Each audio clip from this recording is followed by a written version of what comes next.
There's been a lot of talk during this election cycle about Project 2025 for, I think, good reason. It's this organization, or 100 organizations, trying to sweep a bunch of right-wing a-holes and fascists into power if Donald Trump wins, and effectively overturn what America and our democracy and our government actually are. Watch John Oliver's breakdown of it. There's great details there. But it has been in the background mostly of this campaign supporting Donald Trump. But today, Donald Trump is directly commenting on it. And take a look at what he said, and then try to infer from this what he thinks the effect conversation around Project 2025 will have on the election. He truthed this: I know nothing about Project 2025. I have no idea who's behind it. I disagree with some of the things they're saying, and some of the things they're saying are absolutely ridiculous and abysmal. Anything they do, I wish them luck, but I have nothing to do with them, which is objectively untrue. The video will continue in just a moment, but first I have a message for you. TYT needs your help. Membership is vital to survival, so please go to tyt.com/team and become a member today.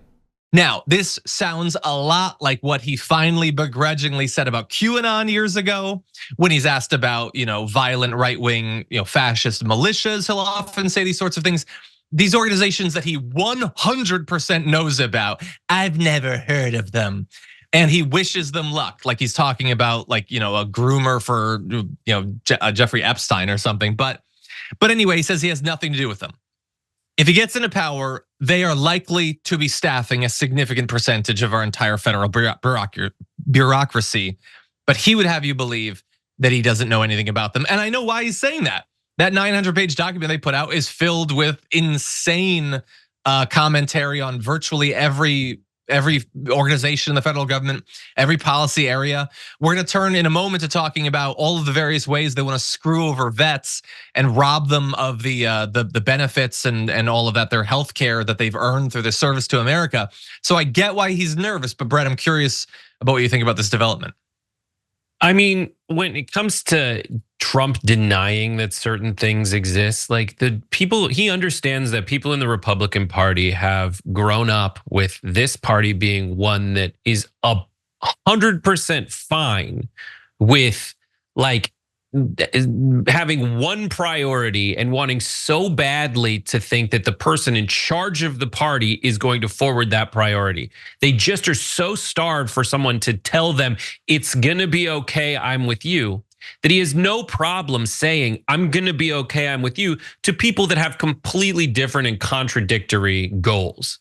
For example, he'll tell women at large, listen, I don't want to go any further than Roe versus Wade, but he'll tell Christian groups, yeah, we're gonna outlaw the abortion pill, that kind of stuff. Yeah. And this is just the latest evidence of that. Yeah. Well, I want to turn now to an example of why this could be damaging to him. So one of the chapters in their Mandate for Leadership, the Conservative Promise, talks about cost cutting, and in particular, how they want to hit the Veterans Administration, the VA. So they propose to end enrollment in VA medical care for veterans in 2 low priority groups to save an estimated $69 billion through 2032, and narrow eligibility for veterans' disability by excluding disabilities that cannot be related to military service, which would save an estimated $37.6 billion during the same period.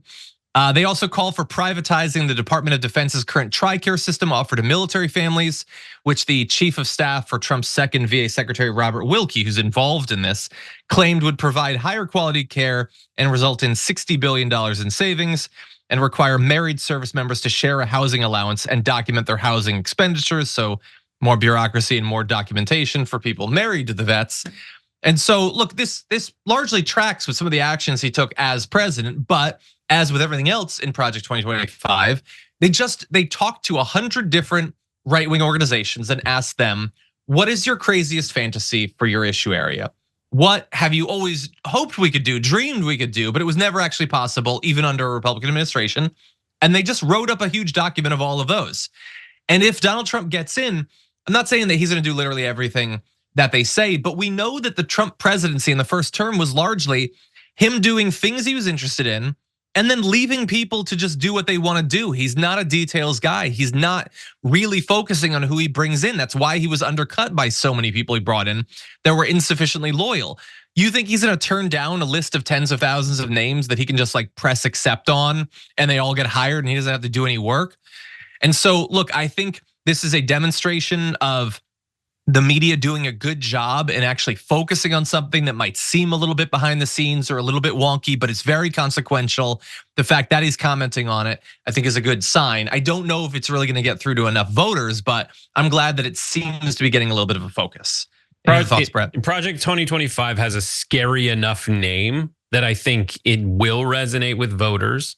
I think his goal and the right-wing goal to privatize industries that shouldn't be privatized is so scary and terrifying, because we all know, they always say, listen, there's a free market and competition will make it better so the prices go down. But the prices in those scenarios never, ever go down.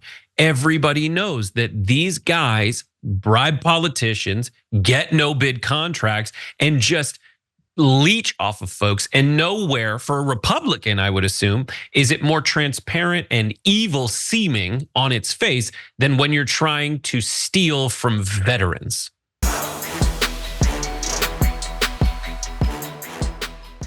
When you click the join button and become a tier 2 member, you get access to all of our weekly top 10 lists. What are you waiting for?